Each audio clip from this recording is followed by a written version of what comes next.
نحمده ونصلي على رسوله الكريم أما بعد فأعوذ بالله من الشيطان الرجيم بسم الله الرحمن الرحيم النبي أولى بالمؤمنين من أنفسهم وأزواجه أمهاتهم وقال النبي صلى الله عليه وسلم لا يؤمن أحدكم حتى أكون أحب إليه من والده وولده والناس أجمعين صدق اللہ مولانا العظیم۔ میرے محترم دوستوں اور بھائی اور بزرگ، اللہ تبارک و تعالی نے انسان کو پیدا کیا ہے اور انسان کے ذمے کچھ حقوق رکھے ہیں دوسرے لوگوں کے، دوسرے انسانوں کے۔ سب سے بڑھ کے حق انسان کے اوپر اللہ تبارک و تعالی کا ہے، جو خالق ہے، مالک ہے، رازق ہے۔ سب سے زیادہ اللہ تعالیٰ کے ساتھ محبت رکھنا، اللہ تعالیٰ کی رضا کو حاصل کرنے کی کوشش کرنا۔ جہاں پر اللہ تعالیٰ کی نافرمانی ہو، کسی کی بات ماننا جائز نہیں۔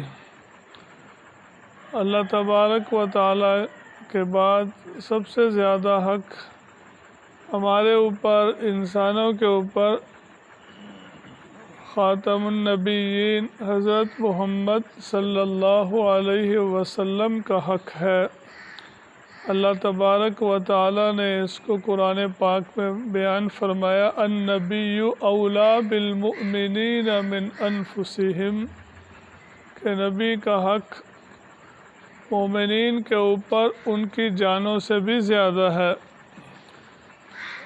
اور نبی کریم صلی اللہ علیہ وسلم نے ارشاد فرمایا، لا یؤمن احدکم حتی اکون احب الیہ من والدہ وولدہ والناس اجمعین، کہ تم میں سے کوئی آدمی اس وقت تک مومن نہیں ہو سکتا، ایمان والا نہیں ہو سکتا، جب تک کہ وہ میرے ساتھ محبت نہ رکھے، اپنے ماں باپ سے زیادہ، اپنی اولاد سے زیادہ، تمام انسانوں سے زیادہ جب تک میرے ساتھ محبت نہ رکھے، اس وقت تک تم میں سے کوئی بھی مومن نہیں ہو سکتا۔ حضرت عمر رضی اللہ تعالیٰ عنہ نے عرض کیا، یا رسول اللہ صلی اللہ علیہ وسلم، مجھے اپنی ذات کے علاوہ، اپنی جان کے علاوہ ہر چیز سے زیادہ آپ محبوب ہیں۔ تو آپ نے فرمایا کہ نہیں، ایسا نہیں ہو سکتا۔ پھر انہوں نے عرض کیا، یا رسول اللہ صلی اللہ علیہ وسلم، آپ مجھے اپنی جان سے بھی بڑھ کے محبوب ہیں۔ تو آپ نے فرمایا، الآن یا عمر، ہاں اب ٹھیک ہے کہ اللہ کے نبی کا حق، ان سے محبت اپنی جان سے بھی زیادہ ہونا چاہیے۔ یہ ایمان کی علامت اور نشانی ہے۔ اور اس کی بعض دفعہ دیکھا ہوگا کہ جب کوئی نبی کریم صلی اللہ علیہ وسلم کی شان میں گستاخی کرتا ہے تو ادنے سے ادنا مسلمان بھی اپنی جان پر کھیل کے بھی آپ صلی اللہ علیہ وسلم کی عزت و ناموس کی حفاظت کو ضروری سمجھتا ہے، اپنی جان قربان کر دیتا ہے، آپ کی عزت و ناموس کی حفاظت کرتا ہے۔ تو یہ ہے مسلمان کا عقیدہ اور ایمان کہ نبی پاک صلی اللہ علیہ وسلم کی ذات اقدس ہمیں اپنی جان سے، مال سے، ہر چیز سے زیادہ عزیز ہے اور ہونی چاہیے۔ اور آپ صلی اللہ علیہ وسلم کا حق ہمارے اوپر ہماری جانوں سے بھی زیادہ، ہمارے مال سے، ہمارے ماں باپ سے، تمام انسانوں سے زیادہ بڑھ کے آپ صلی اللہ علیہ وسلم کا حق ہے ایک مسلمان کے اوپر۔ یہی چیز انسان کو جنت میں لے جانے کا ذریعہ ہے، کیونکہ حضور پاک صلی اللہ علیہ وسلم کے اس قدر زیادہ احسانات ہیں ہمارے اوپر، امت کے اوپر، ہم ان کا بدلہ اور شکریہ نہیں ادا کر سکتے۔ آپ صلی اللہ علیہ وسلم کو اللہ نے پیدا کرنا تھا تو اس کائنات کو پیدا کیا، آپ کی برکت سے ہی ہمارا وجود ہے، اور آپ صلی اللہ علیہ وسلم کی برکت سے ہی، آپ کی محنت سے ہی آج ہم مسلمان ہیں، کلمہ گو ہیں۔ اللہ تعالیٰ کی جو معرفت ہے، اللہ تعالیٰ کے ساتھ جو ہمارا تعلق ہے، ہمارا یہ حضور پاک صلی اللہ علیہ وسلم کی برکت سے ہے۔ حضور پاک صلی اللہ علیہ وسلم کے ہمارے اوپر حق سارے انسانوں سے بڑھ کر ہے۔ نبی کریم صلی اللہ علیہ وسلم کی ذات تمام مخلوقات میں، نبیوں میں، ولیوں میں سب سے بڑھ کر ہے۔ اللہ کے بعد از خدا بزرگ توئی قصہ مختصر قصہ یہ کہ اللہ کے بعد جو سب سے بڑی ہستی ہے، کوئی ذات ہے، تو ہمارے نبی خاتم النبیین حضرت محمد صلی اللہ علیہ وسلم کی ذات ہے۔ نبی پاک صلی اللہ علیہ وسلم نے ارشاد فرمایا، انا سید ولد آدم ولا فخر، کہ میں اولاد آدم کا سردار ہوں، لیکن میں اس کو فخر کے طور پہ نہیں کہتا، اس پہ فخر نہیں کرتا، بلکہ اللہ تعالیٰ کی اپنے اوپر نعمت، تحدیث نعمت کے طور پہ بیان کرتا ہوں۔ اور فرمایا، آدم ومن سواہ تحت لوائی یوم القیامہ، قیامت کے دن آدم علیہ السلام جو جد الانبیاء ہیں، تمام پیغمبروں کے، نبیوں کے روحانی باپ ہیں، اور اس کائنات کے اندر جتنے بھی انسان آئے ہیں، نبی، پیغمبر، ولی، سب کے وہ نسل انہی سے چلی ہے۔ حضرت آدم علیہ السلام سب سے پہلے انسان ہے روئے زمین کے اوپر۔ تو فرمایا آدم علیہ السلام اور اس کے علاوہ جتنے بھی نبی ہیں، پیغمبر ہیں، انسان ہیں، سب میرے جھنڈے تلے ہوں گے قیامت کے دن۔ بیدی لواء الحمد یوم القیامہ، اللہ کی حمد کا جھنڈا میرے ہاتھ کے اندر ہوگا قیامت کے دن۔ اور شفاعت کبریٰ جس کو کہتے ہیں، وہ بھی اللہ تبارک و تعالیٰ نے ایک مقام محمود رکھا ہے جو ایک انسان کے لیے ہے۔ اتنا بڑا اونچا مقام اور مرتبہ ہے مقام محمود اس کو کہتے ہیں۔ اور اسی طرح وہ نبی پاک صلی اللہ علیہ وسلم کے لیے، جب تک نبی کریم صلی اللہ علیہ وسلم جنت میں داخل نہیں ہوں گے، حرام علی الانبیاء، الجنت حرام علی الانبیاء حتی ادخلها، فرمایا کہ سارے نبیوں پہ بھی جنت حرام ہے جب تک کہ میں جنت میں داخل نہ ہو جاؤں۔ حضور پاک صلی اللہ علیہ وسلم جنت کا دروازہ کھلوائیں گے، اور جب تک امتوں میں سب سے پہلے نبی کریم صلی اللہ علیہ وسلم کی امت محمدیہ جب تک جنت میں داخل نہ ہو، حرام علی الامم حتی تدخلها، جب تک کہ حضور صلی اللہ علیہ وسلم کی امت جنت میں نہ داخل ہو جائے۔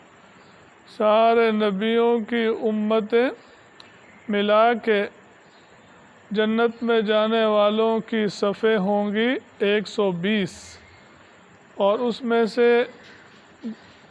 80 صفیں حضور پاک صلی اللہ علیہ وسلم کے امتیوں کی صفیں جو جنت میں جانے والے ہوں گے، 120 میں سے 80 صفیں حضور صلی اللہ علیہ وسلم کے امتیوں کی ہوں۔ حدیث میں آتا ہے کہ قیامت کا دن انتہائی مشکل دن ہوگا۔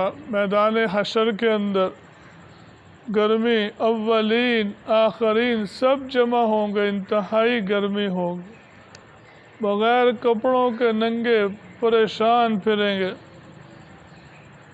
سارے انسان ایک میدان میں ہوں گے۔ اور ایک زمانہ گزر جائے گا اسی طرح، لوگ کہیں گے اب کیا کریں، اتنی مشکل ہے، تکلیف ہے، تو آپس میں مشورہ کریں گے کہ اب کیا کریں۔ اللہ تبارک و تعالی غضب اور غصے میں ہوں گے، کسی کی جرأت نہیں ہوگی۔ لوگ آدم علیہ السلام کی خدمت میں حاضر ہوں گے کہ آپ تمام انسانیت کے باپ ہیں، آپ اللہ تعالیٰ سے درخواست کریں کہ آپ کو اللہ نے چنا ہے، آدم و صفی اللہ کے چنے ہوئے برگزیدہ بندے ہیں، تو آپ ہماری درخواست اللہ تعالیٰ کے سامنے پیش کریں کہ حساب کتاب قائم ہو جائے، چاہے ہم جہنم میں چلا جائیں لیکن یہاں سے نجات ہو ہمیں میدان حشر سے۔ یہاں پہ اتنی تنگی اور تکلیف ہے، سارے لوگ کٹھے، اولین اور آخرین، اور انتہائی گرمی، ننگے پاؤں، ننگے بدن، ننگے سر۔ تو آدم علیہ السلام معذرت کر لیں گے کہ اللہ تبارک و تعالی نے مجھے پیدا کیا، ایک درخت سے مجھے منع کیا، لیکن مجھ سے بھول ہو گئی اور میں نے اس کا پھل کھا لیا۔ اگر اللہ تعالیٰ نے مجھ سے پوچھ لیا تو میں کیا جواب دوں گا؟ تو مجھے بھی ڈر لگتا ہے۔ آج اللہ تعالیٰ اتنے غصے کے اندر ہے، کبھی بھی اتنے غصے میں نہیں تھے۔ تو وہ معذرت کر لیں گے کہ تم حضرت نوح علیہ السلام کے پاس چلے جاؤ، ان کے بارے میں اللہ نے فرمایا انہو کان عبدا شکورا، کہ نوح علیہ السلام اللہ کے بڑے شکر گزار بندے تھے، تم ان کے پاس جاؤ۔ لوگ ان کو تلاش کریں گے، اس میں بھی ایک وقت اور زمانہ لگ جائے گا، اتنے بڑے مجمع میں ان کو تلاش کرنا بڑا مشکل کام ہو، ایک وقت لگے گا۔ ان کے سے درخواست کریں گے تو وہ بھی معذرت کر لیں گے کہ میری ہمت نہیں پڑتی اللہ کے سامنے میں کوئی درخواست پیش کروں۔ تو میں نے اپنے بیٹے کے بارے میں اللہ تعالیٰ سے درخواست کی تھی کہ انہو من اہلی، ان ابنی من اہلی، کہ یا اللہ یہ میرا بیٹا ہے، میرے اولاد میں سے ہے، یا اللہ اس کو بخش دے، اس کو بھی بچا لے، نجات دے دے۔ تو اللہ تعالیٰ نے مجھے سختی کے ساتھ ڈانٹ دی اور منع کر دیا۔ قال یا نوح انہ لیس من اہلک انہ عمل غیر صالح، کہ اے نوح اس طرح یہ بات نہ کرنا میرے ساتھ، یہ تیرے اہل میں سے نہیں ہے، کیونکہ اس کے کام ٹھیک نہیں ہے بیٹا، لیکن اللہ نے کہا کہ نہیں یہ تیرے اہل میں سے نہیں ہے، تیرے خاندان گھر میں سے، گھر والوں میں سے، اہل میں وہ لوگ ہیں جو مسلمان ہوئے ہیں، تیرا کلمہ پڑھ کے ایمان لائے ہیں، وہ تیرے اہل میں سے، یہ تیرے اہل میں سے نہیں ہے، ان کے بارے میں کوئی وعدہ نہیں ہے۔ فلا تسألنی ما لیس لک بہ علم انی اعیذک ان تکون من الجاہلین، کہ میں تجھے کہتا ہوں کہ آئندہ اس طریقے سے سوال نہ کرنا اور جاہل لوگوں میں سے مت بننا، یہ سوال نہ کرنا کافر کے بارے میں کہ یہ بچ جائے عذاب سے، نجات پا جائے، ایسا نہیں ہو سکتا۔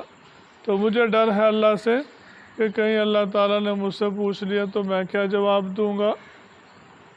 تو میری طرف سے معذرت ہے، تم حضرت ابراہیم علیہ السلام کے پاس چلے جاؤ، وہ جد الانبیاء ہے، اللہ کے خلیل ہیں، ابراہیم خلیل اللہ، ان کا بڑا مقام اور مرتبہ ہے، تو ان کو تلاش کر کے حاضر خدمت ہوں گے، ان سے بھی درخواست کریں گے، وہ بھی معذرت کر لیں گے۔ ایک طویل قصہ ہے، کیا عذر کریں گے، خلاصہ یہ ہے کہ پھر حضرت موسیٰ علیہ السلام کی خدمت میں حاضر ہوں گے، وہ بھی معذرت کر لیں گے کہ میں نے ایک بندے کو مکہ مارا، فَوَكَزَهُ مُوسَى فَقَضَى عَلَيْهِ، وہ مر گیا تھا۔ تو اس کے بارے میں اگر اللہ تعالیٰ نے مجھ سے پوچھا تو میں کیا جواب دوں گا۔ اور عیسیٰ علیہ السلام کے پاس جائیں گے، وہ بھی معذرت کر لیں گے تو آخر میں حضور پاک صلی اللہ علیہ وسلم کی خدمت میں حاضر ہوں گے کہ آپ اللہ کے حبیب ہیں، خاتم النبیین ہیں، آپ کا بڑا مقام اور مرتبہ ہے، تو آپ سے ہماری درخواست ہے کہ اللہ تعالیٰ سے درخواست کریں کہ حساب کتاب قائم ہو جائے، فیصلہ ہو جائے لوگوں کا۔ تو حضور پاک صلی اللہ علیہ وسلم اس کی حامی بھر لیں گے اور فرمایا کہ میں اللہ تعالیٰ کے سامنے ایسا سجدہ کروں گا اور ایسی اللہ کی حمد و ثنا کروں گا کہ اللہ تعالیٰ اس وقت میرے دل میں ڈالیں گے۔ اللہ تبارک و تعالیٰ فرمائیں گے سل تعطا اشفع تشفع، کہ آپ سر اٹھائیے، جو بھی آپ سفارش جس کی کریں گے آپ کی سفارش قبول کی جائے گی، جو آپ مانگیں گے وہ دیا جائے گا۔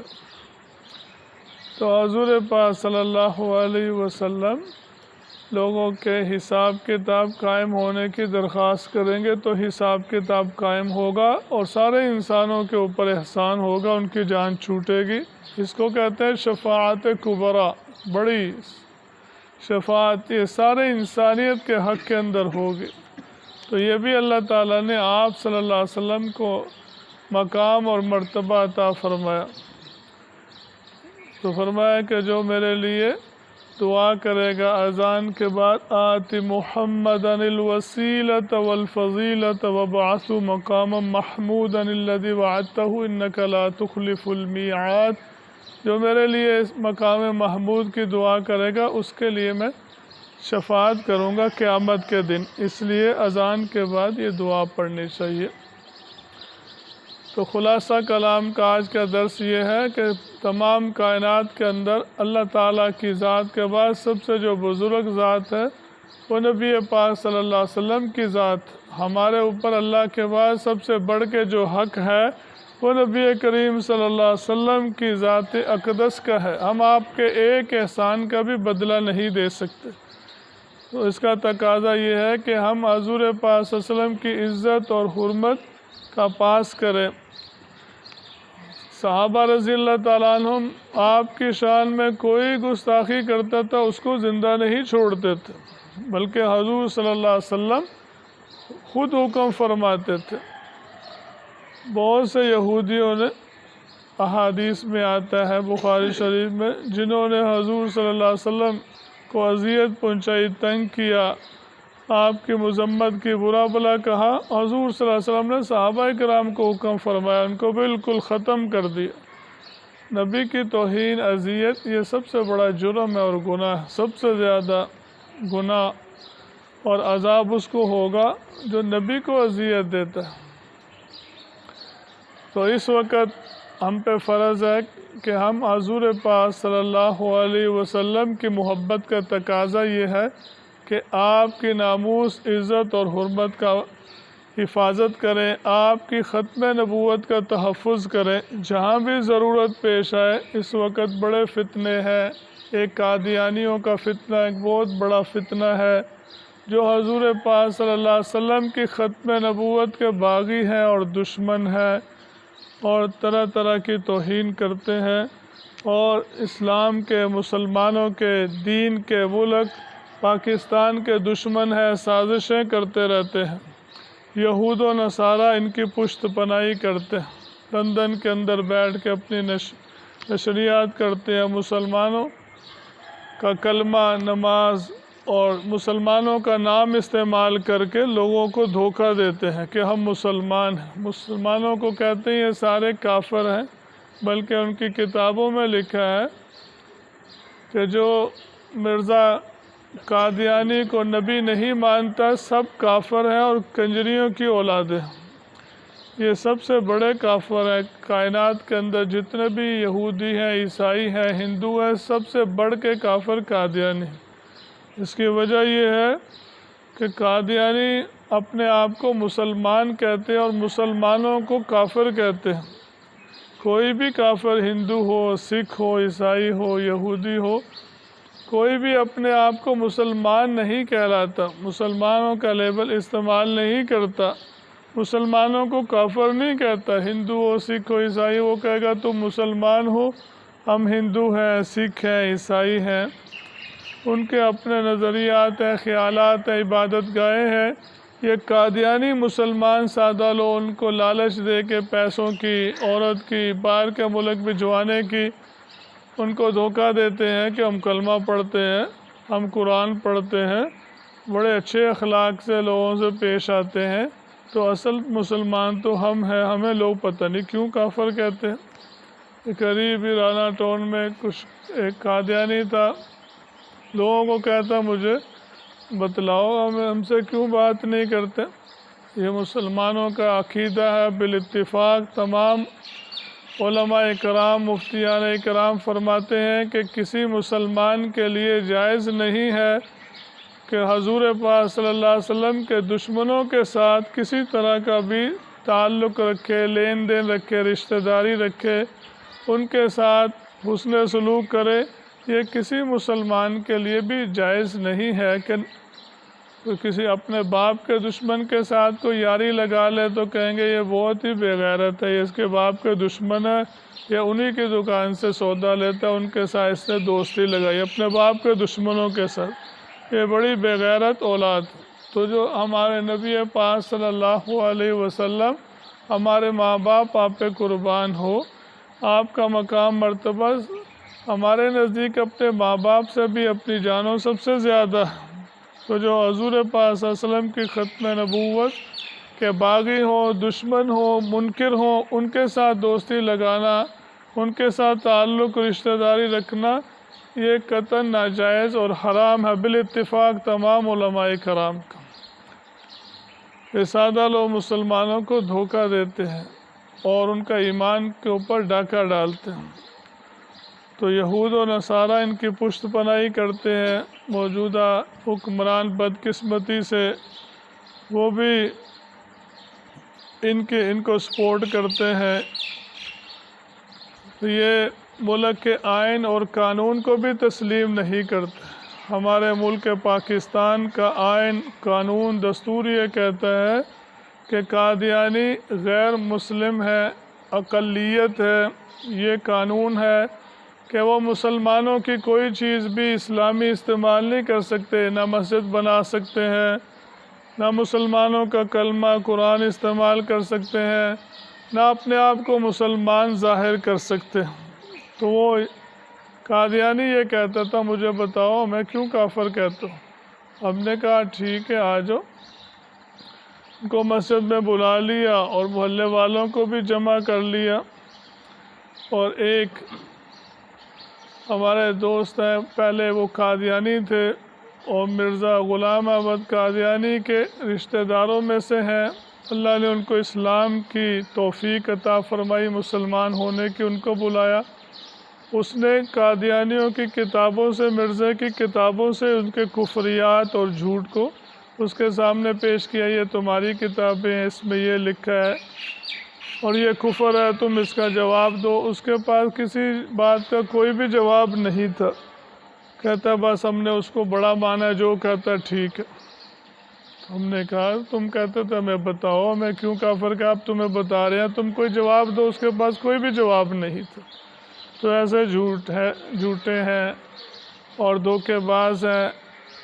حضور پاک صلی اللہ علیہ وسلم نے خبر دی تھی کہ میری امت کے اندر انہ سیکون فی امتی کذابون ثلاثون، 30 جھوٹے آئیں گے، کلہم یزعم انہ نبی، ان میں ہر ایک یہ کہے گا کہ میں نبی ہوں، وَأَنَا خَاتَمُ النَّبِيِّينَ لَا نَبِيَّ بَعْدِي، حالانکہ میں خاتم النبیین ہوں، مجھ پہ نبیوں کا سلسلہ مکمل ہو گیا، ختم ہو گیا، اور اب قیامت تک کوئی بھی نبی پیدا نہیں ہوگا، لا نبی بعدی۔ تو اس لیے یہ عقیدہ ہر ایک مسلمان کے دل میں ہونا چاہیے، اور اس کا تحفظ ہمارے حضور پاک صلی اللہ علیہ وسلم کی محبت کا تقاضا یہ ہے کہ ہم ختم نبوت کا تحفظ کریں۔ اس وقت قادیانی بڑے زور و شور سے خفیہ طور پہ تدبیریں کر رہے ہیں مسلمان لوگوں کو گمراہ کرنے کے لیے، کالجوں میں، یونیورسٹیوں میں، دیہاتوں کے اندر ان کو چیزیں دے کے، ان کی مدد کر کے ان کو قادیانی بنا دیتے۔ یہاں پر بھی فیروز والے میں بھی رانا ٹون میں بھی عام لوگوں کو پتہ نہیں ہوتا، بہت قادیانی رہتے اور کوششوں میں لگے رہتے ہیں۔ اللہ تعالی ہم سب کے ایمان کی حفاظت فرمائے اور دنیا میں ہمیں ایسے کام کرنے کی توفیق عطا فرمائے جو ہماری قبر میں آخرت میں کام آئے اور جنت میں لے جانے کا ذریعہ بنے۔ سب سے بڑا ذریعہ حضور پاک صلی اللہ علیہ وسلم کے ساتھ محبت والا تعلق ہے، نسبت ہے، اور آپ کی شفاعت سے ہی ہماری نجات ہوگی۔ اللہ تعالی ہم سب کو عمل کی توفیق عطا فرمائے۔ الحمدللہ رب العالمین والصلاة والسلام علی سید الانبیاء والمرسلین۔ اللہم حبب الینا الایمان وزینہ فی قلوبنا وکرہ الینا الکفر والفسوق والعصیان وجعلنا من الراشدین۔ اللہم اعنا علی ذکرک وشکرک وحسن عبادتک، وصلی اللہ تعالی علی النبی الکریم وعلی آلہ واصحابہ اجمعین برحمتک یا ارحم الراحمین۔